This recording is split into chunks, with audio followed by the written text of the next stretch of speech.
dunia dan seisinya ini bagi Allah tak sama nilainya dengan sebelah sayap lalat. Barang siapa yang beramal untuk akhiratnya, Allah akan cukupkan baginya urusan dunia.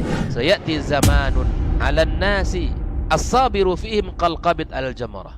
Akan ada satu masa di akhir zaman yang berpegang teguh dengan agamanya seperti orang yang sedang memegang bara api.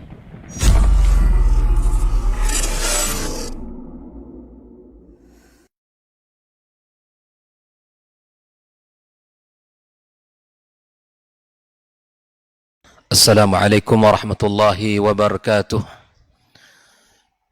Innal hamdalillah nahmaduhu wa nasta'inuhu wa nastaghfiruhu wa nastahdihi wa na'udzu billahi min shururi anfusina wa sayyiati a'malina. May yahdihillahu fala mudilla lahu wa may yudlilhu fala hadiya lahu. Ashhadu an la ilaha illallah wahdahu la syarika lahu wa ashhadu anna Muhammadan 'abduhu wa rasuluh sallallahu alaihi wa ala alihi wa ashabihi wa man sara ala nahji ila yaumiddin. Qala ta'ala ya ayyuhalladzina amanu ittaqullaha haqqa tuqatih wa la tamutunna illa wa antum muslimun. Amma ba'd fa inna asdaqal hadisi kitabullah wa khairal hadi hadi Muhammadin sallallahu alaihi wasallam wa syarrul umuri muhdatsatuha wa kulla muhdatsatin fid din bid'ah wa kulla bid'atin dhalalah. Kaum muslimin dan muslimat, al-musyahidin wal musyahidat, para pendengar Radio Rabbani dan KMTV dimanapun berada, rahimani wa rahimakumullah. Alhamdulillah, puji dan syukur pada Allah tabaraka wa ta'ala yang telah memberikan kepada kita kemudahan, kesempatan dan pintu-pintu kebaikan yang sangat banyak. Pada pagi yang barakah ini kembali kita bisa melanjutkan pembelajaran kita tentang sebuah kitab atau sebuah kutaib yang sangat kecil namun berisi padat ilmu dan panduan dalam kehidupan kita, yaitu kitab Al-Jami' li'ibadatillahi wahdah karya Syekh Muhammad Ibn Abdul Wahab rahimallahu ta'ala rahmatan wasi'ah. Mudah-mudahan kita bisa ngambil ibarat dan pelajaran dari kitab ini dan bisa kita amalkan dalam kehidupan kita. Ucapan salat dan salam untuk Nabi kita yang mulia sallallahu alaihi wasallam. Mudah-mudahan kita mendapatkan syafaatnya pada hari kiamat kelak, pada hari tidaklah berguna harta dan kekayaan kita, serta tidaklah berguna anak dan keturunan yang kita banggakan, kecuali orang-orang yang datang kepada Allah dalam keadaan yang penuh keimanan, yang murni, jauh dari kesyirikan-kesyirikan dan perkara-perkara yang dibenci Allah Subhanahu wa taala. Ya fillah rahimakumullah, para pendengar dan para penuntut ilmu dimanapun berada, kembali kita akan melanjutkan pembahasannya. Pagi ini adalah halaman yang ke-14 dari kutaib ini, dan pembahasan yang akan kita sampaikan masih dalam penjelasan ketika ditanya apakah ibadah yang tidak boleh kita berikan melainkan untuk Allah, maka Syekh mengatakan ya bahwa di antaranya min anwa'iha ad-du'a. Ini sudah kita bahas pada pertemuan sebelumnya. Di antara ibadah yang tidak boleh kita berikan melainkan kepada Allah adalah doa. Yang kedua adalah al-isti'anah, ya, yaitu minta pertolongan kepada Allah Subhanahu wa taala. Meminta pertolongan kepada Allah sebagaimana dalam setiap salat kita mengatakan iyyaka na'budu wa iyyaka nasta'in. Hanya kepada Engkaulah kami beribadah dan hanya kepada Engkaulah kami meminta tolong. Yang berikutnya adalah al-istighatsah, ya, dia juga merupakan bagian daripada ibadah kepada Allah. Maka doa, kemudian meminta pertolongan dan istighatsah adalah ibadah seluruhnya. Tidak boleh kita berikan melainkan hanya kepada Allah Subhanahu wa taala. Apa perbedaan antara isti'anah dan istighatsah? Sudah kita bahas pada pertemuan sebelumnya, di mana al-istighatsah lebih khusus daripada isti'anah.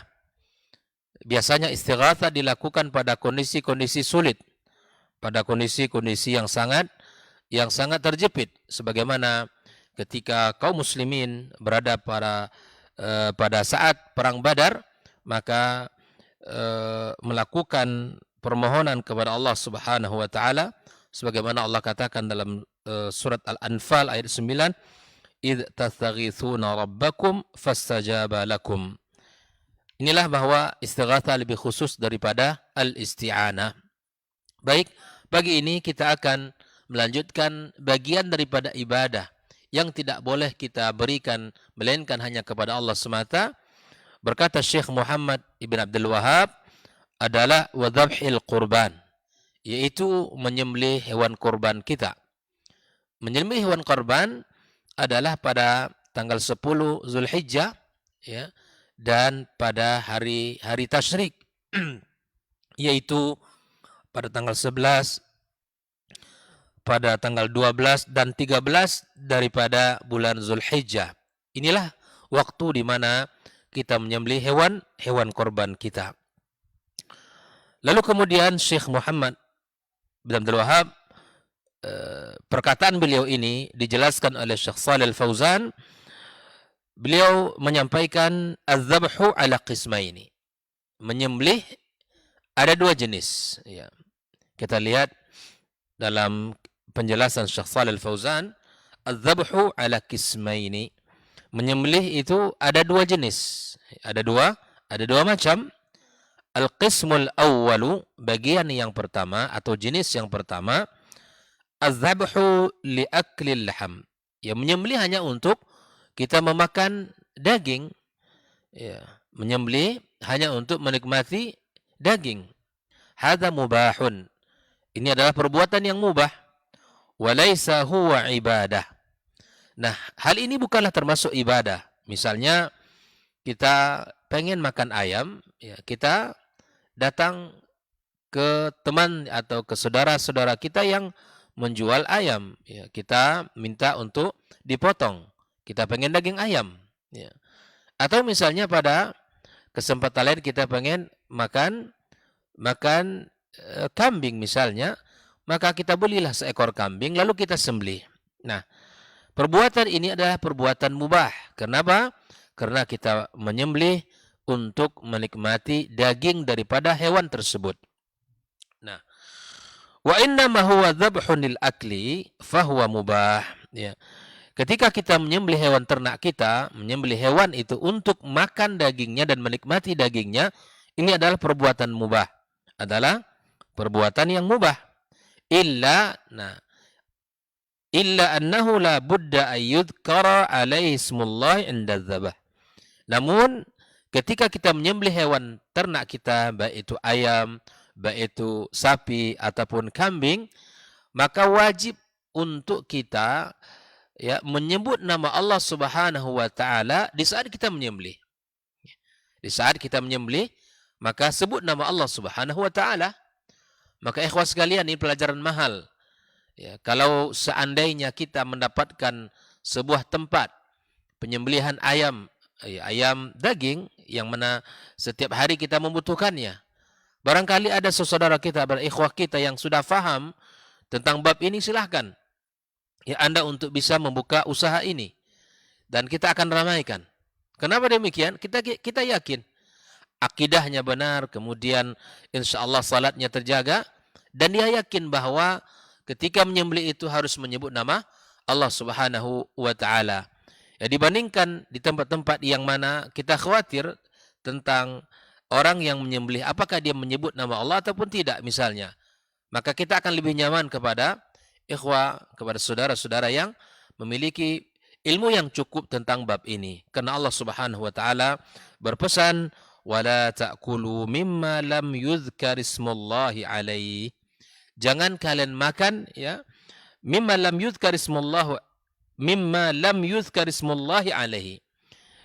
Jangan kalian makan daging hewan yang tidak disebutkan nama Allah Subhanahu wa taala. Maka sekali lagi ini hal yang sangat penting. Kalau kita makan ya hewan yang tidak disebut di situ nama Allah Subhanahu wa taala, maka makannya terlarang sebagaimana firman Allah Subhanahu wa taala. Nah, oleh karena itu pahami dengan baik bahwa ini bagian yang pertama di mana kita hanya menikmati daging daripada hewan-hewan kita. Ya, bisa ayam, bisa kambing, bisa sapi dan lain sebagainya, bisa kerbau. Maka ketika kita menyembelih tersebut, kita harus menyebut nama Allah Subhanahu wa taala. Nah, al-qismu tsani atau an-naw' tsani, bagian yang kedua atau jenis yang kedua daripada az-zabh adalah az-zabhu ala wajhi at-taqarrub lillahi jalla wa ala. Di mana bagian yang kedua ini adalah kita menyembelih untuk mendekatkan diri kita kepada Allah Subhanahu wa taala, bertakarub kepada Allah tabaraka wa taala, menjadikan itu sebagai ibadah kita kepadanya, sebagai bentuk ketaatan kita kepada Allah Subhanahu wa taala. Fahada naw'un min anwa'il ibadati, maka sembelihan yang seperti ini adalah bagian daripada bentuk ibadah kita kepada Allah Subhanahu wa taala. Jadi berbeda dia. Yang pertama itu adalah untuk menikmati dagingnya saja. Yang kedua, kita menyembelih itu sebagai niat dan tujuan untuk mendekatkan diri kita kepada Allah Subhanahu wa taala. Ya, untuk mendekatkan diri kita kepadanya. Seperti apa contohnya? Bagian yang kedua ini, Syekh Shalih Al-Fauzan menjelaskan kadzabhil adahi. Ya, di mana kita menyembelih hewan kurban kita ya untuk kita nikmati di hari raya Idul Adha. Wa zabhil hadi, ya ini al-hadyu yang mereka para jemaah haji menyembelih. Wa zabhil aqiqah, dan menyembelih hewan kita untuk apa? Untuk akikah ya, daripada anak kita. Wa zabhil aqiqati lil maulud. Hadhihi dzabaihu ibadah. Dan ini adalah sembelihan yang merupakan ibadah kepada Allah Subhanahu wa taala. Baik itu adalah hewan korban kita, sembelihan dalam ibadah korban kita, atau sembelihan yang merupakan al-hadyu, atau dia merupakan sembelihan untuk akikah atas kelahiran ya anak kita, maka ini semuanya adalah sembelihan yang merupakan ibadah. La tajuz atau la yajuzu taqarrubu biha illa lillahi azza wa jalla. Maka tidak boleh bagi kita untuk ya at-taqarrub, ya mendekatkan diri kita kepada Allah dengan ibadah-ibadah seperti ini, melainkan hanya untuk Allah Subhanahu wa taala. Maka perhatikan, ada perbedaan antara bagian pertama dan yang kedua. Faman dzabaha li ghairillahi ala wajhi at-taqarrub fa innahu yakunu musyrikan asy-syirkal akbar. Syekh Shalih Fauzan melanjutkan, faman dzabaha li ghairillah, barang siapa yang menyembelih ya untuk selain Allah, ala wajhi at-taqarrub, dengan tujuan mendekatkan dirinya kepada Allah. Dia menyembelih tapi tujuan mendekatkan dirinya kepada Allah. Maka perilaku yang seperti ini adalah perilaku kemusyrikan dan merupakan asyirkal akbar, yaitu syirik besar kepada Allah Subhanahu wa taala. Bagaimana mungkin satu ibadah kita berikan kepada selain Allah Subhanahu wa taala? Ini merupakan sebuah kesalahan besar. Ibadah hanya untuk Allah. Tidak boleh kita berikan kepada makhluknya, atau kita berikan kepada berhala, atau kita berikan kepada benda-benda mati lahirnya. Maka Allah Subhanahu wa taala berfirman, "Qul," katakan, "Inna salati," sesungguhnya salatku, "wa nusuki," ibadahku. Nah, di sini para ulama mengatakan an-nusuk az-zabhu, ya, az-zabhu ya adalah sebuah sembelihan. Qarranahu ma'as salati, di mana Allah Subhanahu wa taala menggandengkannya dengan salat. Qul inna salati wa nusuki. Biasanya kita menerjemahkan dengan ibadahku, tapi di sini maksudnya adalah az-zabh, di mana maknanya adalah sesungguhnya salatku, sembelihanku, wa mahyaya, dan hidupku, wa mamati adalah matiku, lillahi rabbil alamin, hanya untuk Allah Subhanahu wa taala. Maka di sini Allah Azza wa Jalla menggandengkan di dalam ayat ini antara salat, sembelihan, hidup dan mati hanya untuk Allah Subhanahu wa taala, yang ini merupakan sebuah ibadah yang tidak boleh kita berikan melainkan hanya untuk Allah Azza wa Jalla. Kaum muslimin dan muslimat, para pendengar Radio Rabbani dan KMTV dimanapun berada, kita lanjutkan perkataan Syekh Shalih Al-Fauzan. Wa qala subhanahu wa ta'ala, Allah juga berfirman dalam ayat lain, fasalli li rabbika wanhar. Fasalli, maka dirikan salat, li rabbika, untuk Rabbmu. Salat yang kita kerjakan adalah untuk Allah, bukan untuk manusia, bukan untuk mendapatkan pujian, bukan untuk mendapatkan sanjungan. Dikatakan kita orang yang saleh, dikatakan kita orang yang taat, orang yang baik, ya. Tidak. Fasalli li rabbika. Salatlah kamu untuk Rabbmu. Kerjakanlah itu sebagai bentuk ibadah yang engkau persembahkan kepada Tuhanmu. Wanhar, lalu kemudian sembelihlah. Nah, di sini ikhwah fillah rahimakumullah, Allah menggabungkan antara qarran an-nahar ma'as salati. Allah menggabungkan an-nahar, yaitu di mana kita menyembelih onta di sini. An-nahar adalah di mana kita menyembelih onta dengan menusuk di bagian leher paling bawah daripada onta tersebut. Adapun az-zabah digunakan atau dipakai untuk penyebutan selain daripada onta. Maka Allah menggabungkan antara salat dan an-nahar, ya.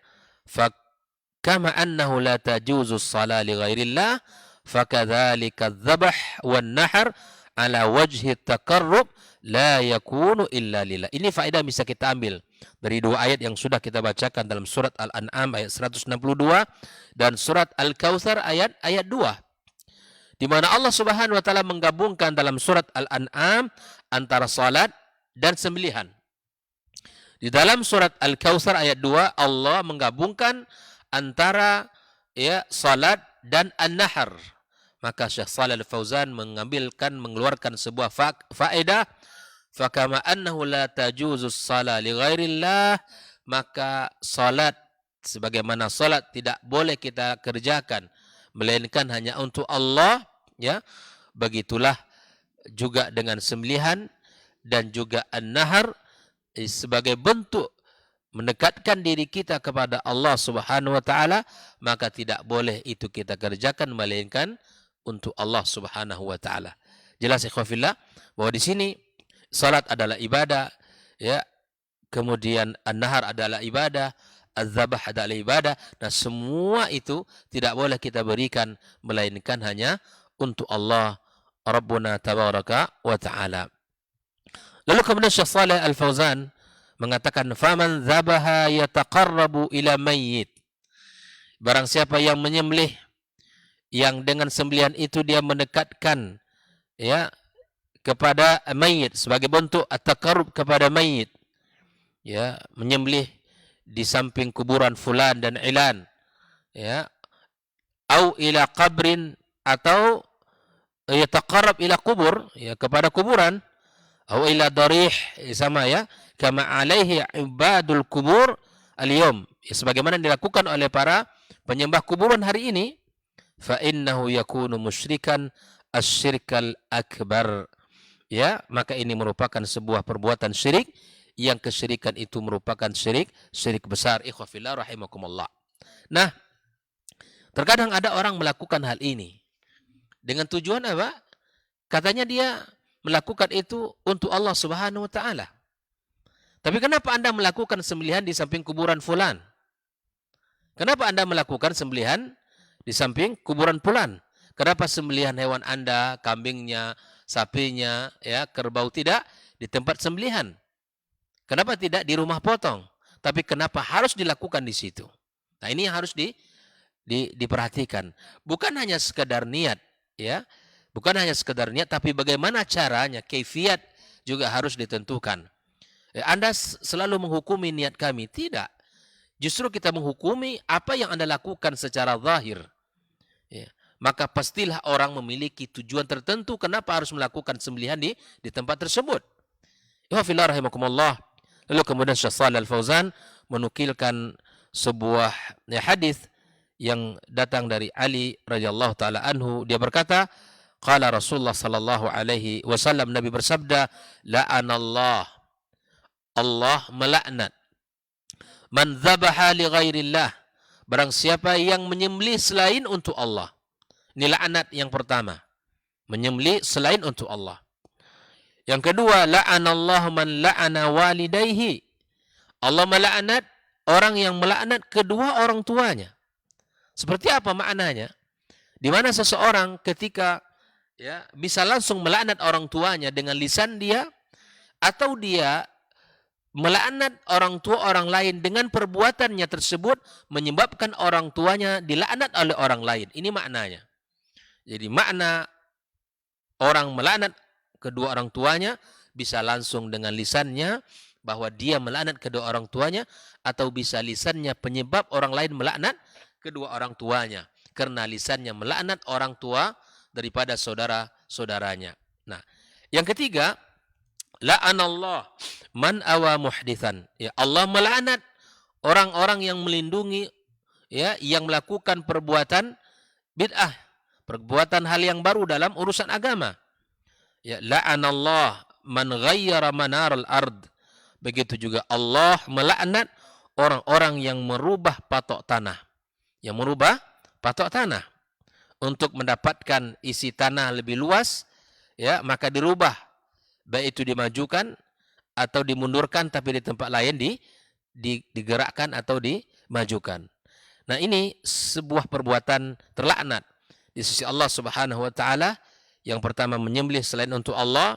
Yang kedua, orang yang melaknat kedua orang tuanya.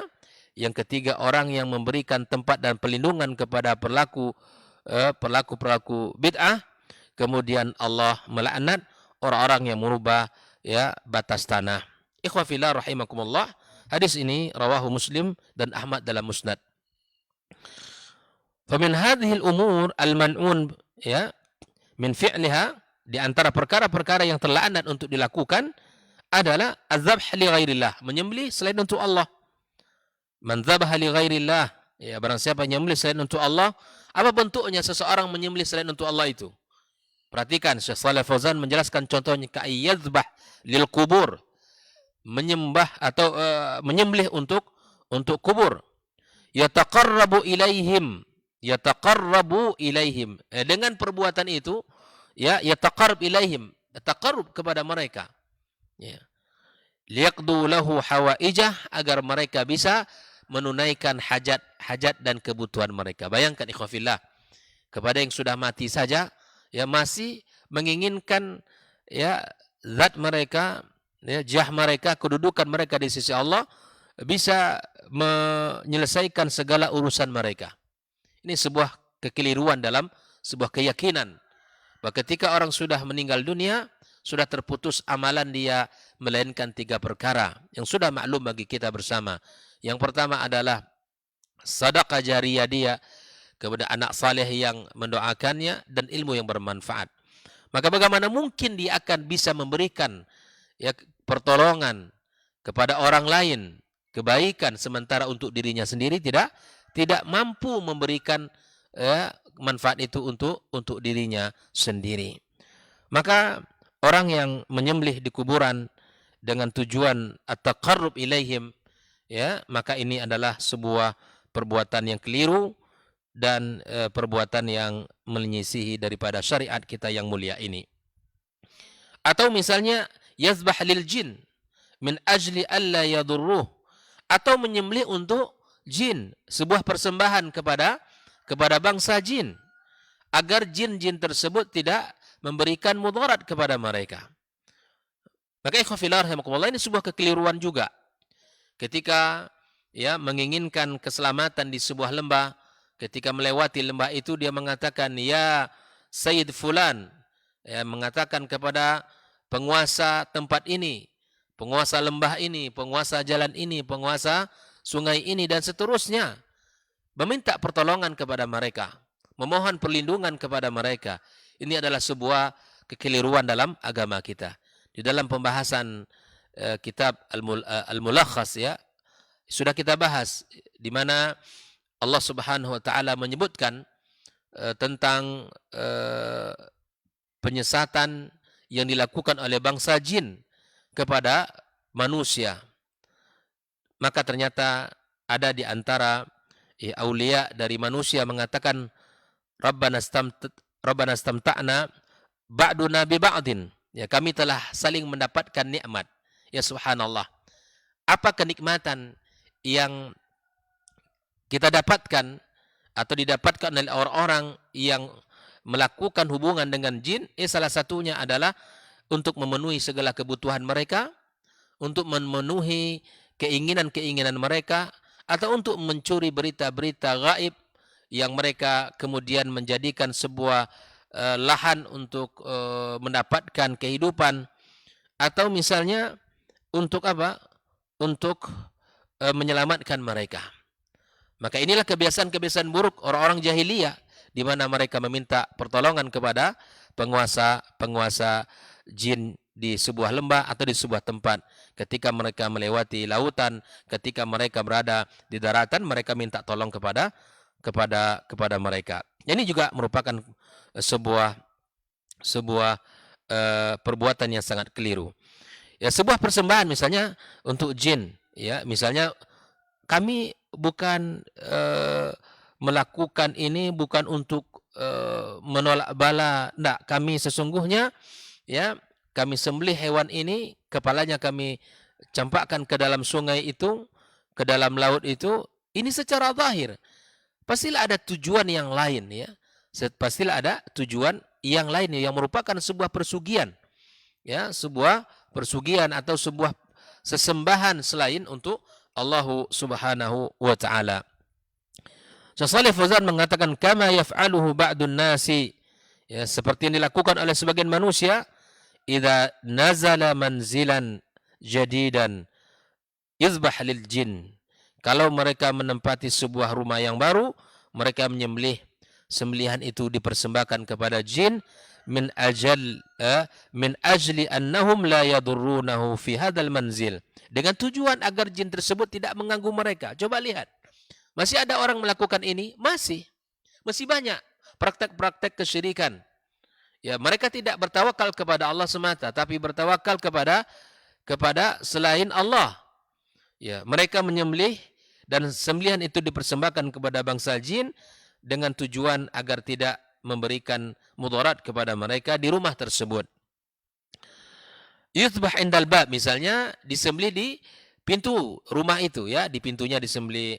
Wa yurassu min damihi 'alal judran, kemudian darahnya disebarkan ya di setiap dinding-dinding rumah itu. Untuk apa Anda lakukan darah ini gitu ya? Kenapa harus dilakukan di depan pintu rumahnya? Kemudian darah yang keluar diambil kemudian dilapkan ke dinding-dinding rumah atau ke tiang-tiang rumah dan seterusnya. Ya. Yataqarrab ilal jin. Nah, tentu dengan perbuatan ini untuk mendekatkan diri mereka kepada jin agar jin tidak mengganggu mereka. Atau idza qama masyru'an minal masyari', atau mereka misalnya melakukan atau mendirikan sebuah proyek ya, sebuah proyek besar. Kal masanik ya, seperti industri, yuthba' inda awwali harakatil aliyat li ajli anna al masani' taslam. Nah, ini juga merupakan sebuah perbuatan yang keliru. Misalnya ada di antara kaum muslimin yang membuat sebuah usaha baru ya, kemudian industrinya besar dan di situ akan memproduksi banyak hal ya, banyak manfaat ya, maka untuk mengawali pergerakan alat-alat yang bekerja di tempat industri tersebut, maka harus diawali dengan sembelihan. Dengan tujuan apa?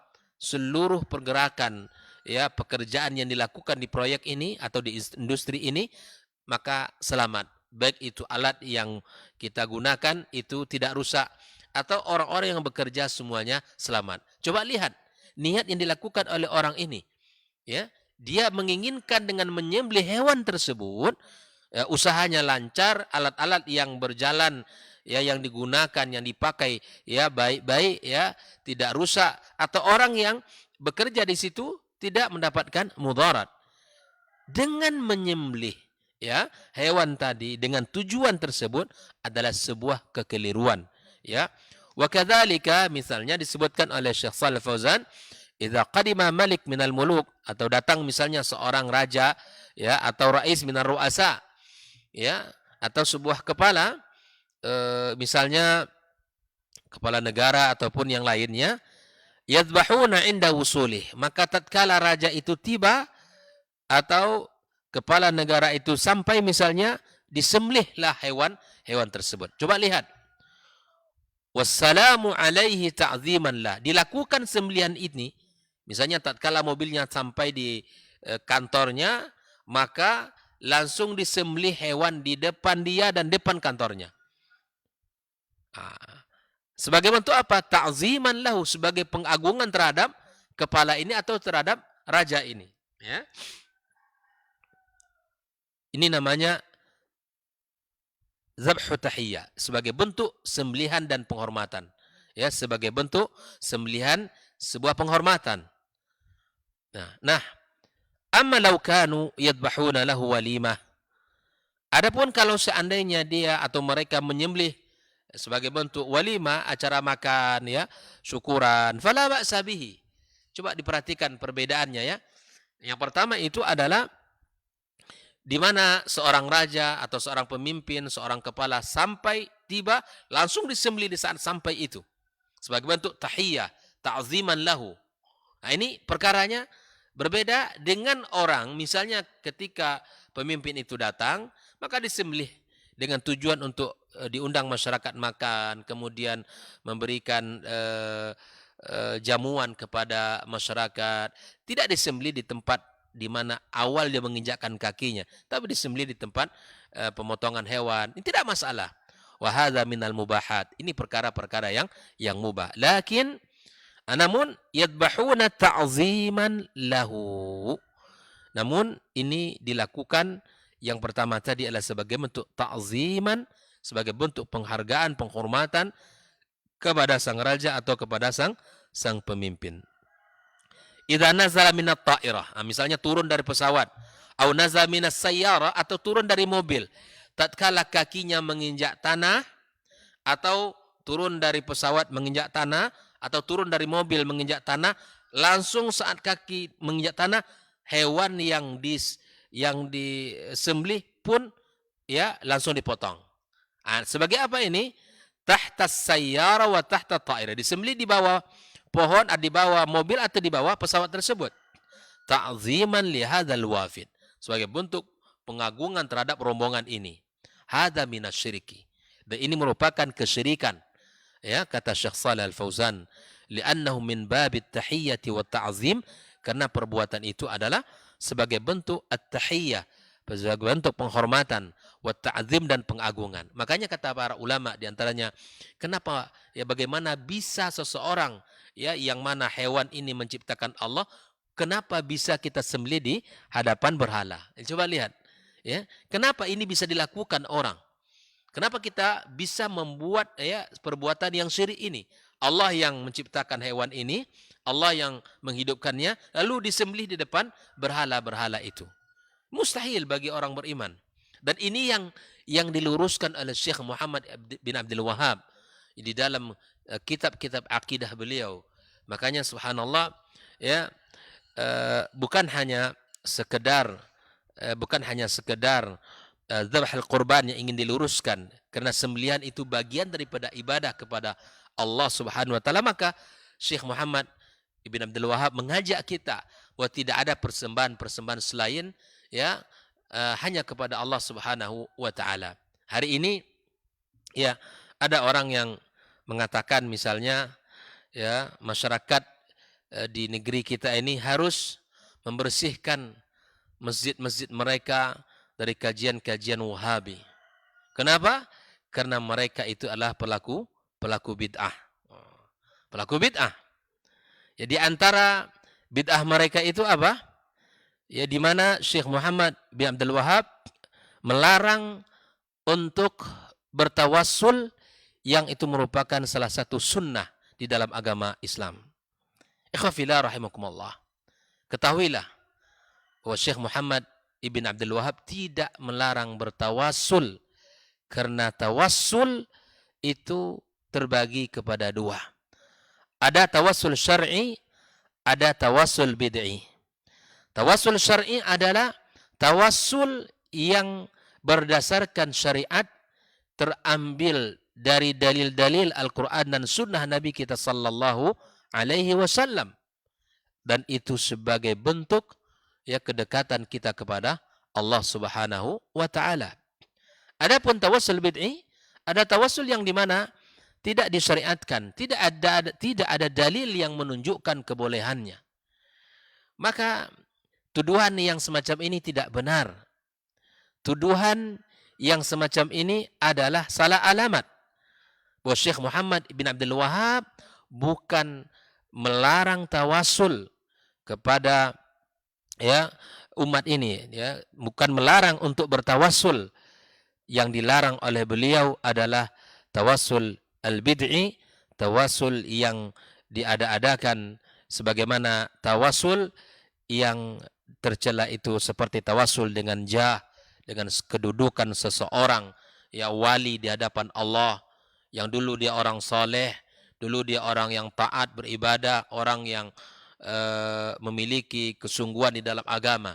Tawassul dengan kedudukan orang itu kepada Allah.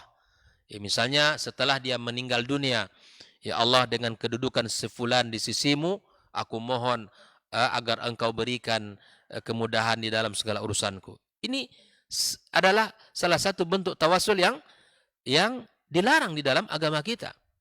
Adapun tawassul yang dibenarkan itu ada 3. Yang pertama tawassul dengan nama dan sifat-sifat Allah Subhanahu wa Ta'ala, sebagaimana yang dikatakan Allah, walillahi al-asma'ul husna fad'uhu biha. Allah memiliki nama-nama yang indah, maka berdoalah kalian dengan nama itu. Maka kita katakan ya Rahman irhamni, ya Razzaq urzuqni, ya Tawwab tub alayya, dan seterusnya. Ini merupakan bagian daripada tawassul kita dengan nama-nama dan sifat-sifat Allah Subhanahu wa Ta'ala. Adapun yang kedua adalah tawassul dengan amal saleh. Tawassul dengan ketaatan kita kepada Allah Subhanahu wa Ta'ala. Hal ini dikisahkan oleh para ulama, disarikan dari kisah Ashabul Ghar, yang mereka adalah orang-orang yang terkurung di dalam gua di saat mereka melakukan sebuah safar, sehingga gua tertutup oleh batu dan tidak mungkin mereka untuk keluar, melainkan masing-masing dari mereka bermohon kepada Allah dengan amal saleh mereka. Yang satu mengatakan bahwa dia adalah orang yang berbakti kepada kedua orang tuanya. Kemudian yang satu mengatakan bahwa dia adalah orang yang mengembalikan haknya kepada si pemiliknya. Tidak diambil harta itu. Ketika ada seorang pekerja, kemudian pekerja itu berhenti, dan kemudian hartanya itu tidak diambilnya, gaji yang dimiliki itu tidak diambilnya, lalu dikembangkan. Dan kemudian pada satu masa datanglah orang tersebut meminta hartanya. Ternyata hartanya sudah berkembang. Ya, dia katakan bahwa seluruh domba yang ada di lembah itu adalah milikmu, semuanya diambil. Semuanya diambil. Yang satu ya bertawassul dengan menjaga kesucian dirinya di saat dia ingin melakukan sebuah perbuatan zina yang dilakukan kepada anak pamannya, ya, di mana saat itu memiliki kesulitan hidup dan meminta tolong. Dia ingin menolong dengan syarat dihalalkan dirinya.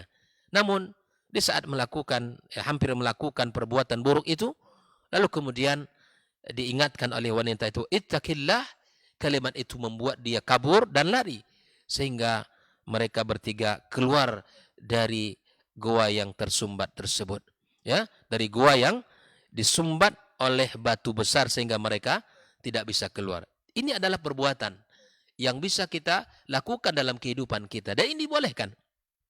Adapun yang ketiga adalah tawassul dengan doa orang-orang saleh yang masih hidup, ya, seperti mana ya yang diceritakan Allah Subhanahu wa Ta'ala, ya, mereka anak-anak Yakub alaihissalam meminta kepada Yakub alaihissalam untuk meminta ampun ya atas dosa-dosa mereka kepada Allah Subhanahu wa Ta'ala. Begitu juga para sahabat meminta doa kepada Al-Abbas bin Abdul Muttalib di saat musim pacaklik dan meminta doa kepadanya. Dan masih banyak contoh-contoh yang lain. Inilah tawassul yang dibolehkan. Jadi kalau ada yang mengatakan Syekh Muhammad bin Abdul Wahab melarang tawassul, ini adalah salah alamat. Tidak benar. Ya, jangan ditakmim. Ya, jangan salah memahami. Yang dilarang oleh beliau adalah tawassul bid'i. Tawassul al-bid'i, bukan tawassul asy-syar'i. Maka marilah kita sama-sama ya memperhatikan bagaimana seperti apa kita beragama. Jangan kita ya menuduh orang yang ingin meluruskan yang keliru, malah justru menganggap dia pelaku bid'ah. Ikhwafillah rahimakumullah. Inilah yang disebut oleh Syekh Shalih Al-Fauzan, di mana ketika sembelihan-sembelihan itu dilakukan selain untuk Allah Subhanahu wa taala, maka dia merupakan sebuah kesyirikan kepadanya. Ikhwafillah, ya, di antara perkara yang merupakan juga adalah ibadah kepada Allah, Syekh Muhammad Ibn Abdul Wahab mengatakan An-Nadhar, halaman 16 ya, An-Nadhar.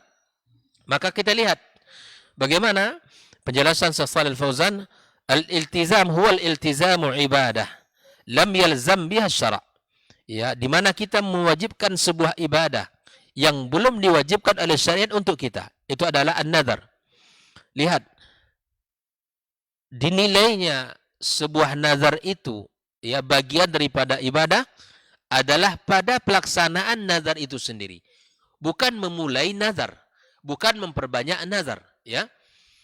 Lihat firman Allah Subhanahu wa taala. Di sini dijelaskan oleh Fauzan, wa huwa nau'un min anwa'il ibadah. Wa nazar itu adalah bagian dari ibadah. Dari mana? Dari sisi menunaikan nazar, bukan dari sisi memperbanyak nazar. Ya, lihat Allah Taala mengatakan yufuna bin nazar, ya, wa yakhafuna yawman kana syarruhu mustatira. Mereka menunaikan nazar. Ya, orang-orang yang telah bernazar, mereka bersungguh-sungguh di dalam menunaikan. Dan dalam pelaksanaan menunaikan nazar itulah ibadah. Bukan memulai nazar, bukan memperbanyak nazar, bukan sedikit-sedikit nazar. Kalau sembuh anak saya dari sakitnya, saya bernazar, saya akan puasa 2 hari. Kalau sembuh anak saya ya dari penyakitnya, saya akan sembelih seekor kambing. Bahkan subhanallah, nazar ini tidak bisa merubah melainkan apa yang telah Allah inginkan. Andaikan anaknya sembuh dari penyakitnya, bukan kena nazarnya. Makanya Nabi SAW mengatakan, inna ma yustakhraju minal bakhil. Nazar itu hanya keluar dari lisan orang-orang yang bakhil. Mensyaratkan sesuatu kalau mendapatkan sesuatu. Mengerjakan sesuatu kalau dapatkan sesuatu. Supaya orang beriman tidak seperti ini. Ya, orang beriman tidak melakukan hal seperti itu. Bahkan makruh, dimakruhkan oleh para ulama untuk memulai nazar dalam setiap perkara kita. Namun perlu kita ingat, menunaikan nazar yang telah terucap adalah ibadah kepada Allah Subhanahu wa taala. Kemudian Allah katakan fa'athna 'alaihim annahum yufuna bin nazar. Di dalam ayat ini Allah memuji mereka yang menunaikan nazar mereka, ya. Wa qala ta'ala wa ma anfaqtum min nafaqatin aw nadartum min nadrin fa innallaha ya'lamu. Ya, apapun yang kalian nafkahkan, kemudian nazar yang kalian tunaikan, sesungguhnya Allah Subhanahu wa taala mengetahuinya. Maka di sini Allah menggandengkan antara nafkah dengan sedekah, ya. Antara nafkah, ya, dan sedekah adalah ibadah. Lihat, Allah menggandengkan antara nafkah kemudian dan sedekah. Kita tahu bahwa nafkah dan sedekah adalah ibadah, dan begitu pun nazar adalah ibadah. Allah katakan wal yufu nuzurahum wal yattawafu bil baitil atiq. Ya. Allah di sini menggabungkan antara tawaf adalah ibadah kepada Allah Azza wa Jalla dengan al-wafa bin nazar, dengan memenuhi nazar mereka adalah sebuah ibadah. Kalau di atas Allah gandengkan dengan sedekah, dan sedekah merupakan adalah ibadah, maka nazar juga merupakan bagian dari ibadah. Kalau dalam ayat yang kedua ini Allah gandengkan antara pelaksanaan tawaf dengan menunaikan nazar mereka. ya sebagaimana tawaf merupakan ibadah, maka menunaikan nazar itu adalah ibadah kepada Allah Subhanahu wa taala. Hadza fi nadhri ta'ah. Ini adalah dalam bentuk nazar dalam ketaatan. Idza nazara ay yatasaddaq. Kalau dia bernazar untuk bersedekah, atau idza nazara ay yusalliya, atau dia bernazar untuk salat. Idza nazara ay yasum, kalau dia bernazar untuk puasa. Idza nazara ay yahujj, kalau dia bernazar untuk berhaji.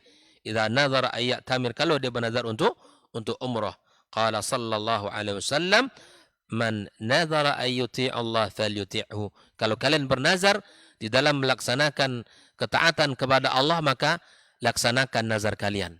Ya, kalau kalian bernazar dan nazar itu dalam ketaatan kepada Allah, maka lakukan.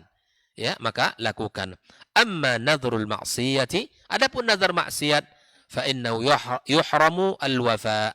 Maka tidak boleh kita tunaikan. Sebagaimana Rasulullah sallallahu alaihi wasallam katakan, "Wa man nadhara ay ya'si Allah fala ya'sih." Ya, barang siapa yang bernazar untuk bermaksiat kepada Allah, maka tidak boleh menunaikan nazarnya, ya. Nazarnya adalah nazar salat, nazar puasa, nazar haji, nazar bersedekah dan nazar untuk umrah, maka tunaikan. Adapun jika nazarnya dalam maksiat kepada Allah, maka tidak boleh kita tunaikan. Wa min nadhril maksiyati, apa contohnya? An-nadhru lil qubur, nazar untuk ya kubur, untuk kuburan. Faman nadhara li qabrin aw nadhara li mayyitin, barang siapa yang bernazar untuk kubur atau untuk si mayit, fa innahu yakunu musyrikan asyirikan akbar, maka dia telah melakukan kesyirikan, dan syiriknya itu adalah dosa yang syirik besar. Li'annahu sarrafa naw'an min anwa'il ibadati li ghairillah, karena dia telah memberikan ibadah itu selain untuk Allah Subhanahu wa taala. Betapa ya indahnya hidup ini jika seandainya kita memahami syariat, dan betapa kita akan terangnya melangkah di saat kita melangkah, di saat kita faham hukum-hukum yang terkait dengan ibadah kepada Allah Subhanahu wa taala. Maka inilah dua hal pembahasan kita pagi ini. Yang bagian merupakan ibadah kepada Allah Azza wa Jalla adalah zabhul qurban, menyembelih hewan kurban kita, dan sebagaimana sembelih itu adalah ibadah, maka tidak boleh sembelihan itu melainkan untuk Allah Subhanahu wa taala. Begitu juga dengan nazar. Maka nazar adalah ibadah yang sebagaimana Allah sebutkan dalam surat Al-Insan, dalam surat Al-Hajj, dalam surat Al-Baqarah, maka tunaikanlah nazar kalian hanya dalam ketaatan kepada Allah. Jangan tunaikan jika nazar itu dalam kemaksiatan kepadanya. Seperti apa tadi? Kalau seandainya anak saya sehat, maka saya akan sembelih hewan di kuburnya si fulan. Kenapa di situ? Karena dulu diawali. Ini tidak boleh. Ya kan? Kalau seandainya anak saya selamat dalam perjalanannya, maka saya akan bernazar untuk bermalam 3 hari 3 malam di situ. Kenapa di situ? Karena dulu dia orang saleh. Ini tidak boleh dilakukan. Ikhwafillah rahimakumullah. Maka kemudian mesti kita pahami agama ini, jangan kita sampai melenceng dari syariat dan panduannya. Maka berhati-hatilah. Tidak cukup ya dengan hanya niat, tapi cara pelaksanaan pun harus kita sesuaikan dengan panduan syariat yang mulia ini. Terima kasih. Wassallallahu ala nabiyyina Muhammadin wa ala alihi wa sahbihi ajma'in. Wa subhanakallahumma bihamdika asyhadu an la ilaha illa anta astaghfiruka wa atubu ilaik. Wassalamualaikum warahmatullahi wabarakatuh.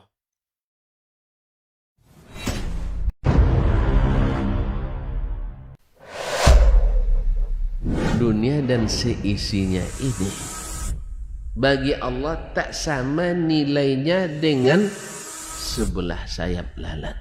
Barang siapa yang beramal untuk akhiratnya, Allah akan cukupkan baginya urusan dunia. Sayati zamanun 'alan nasi as-sabiru fihim qalqabit al-jamarah. Akan ada satu masa di akhir zaman yang berpegang teguh dengan agamanya seperti orang yang sedang memegang bara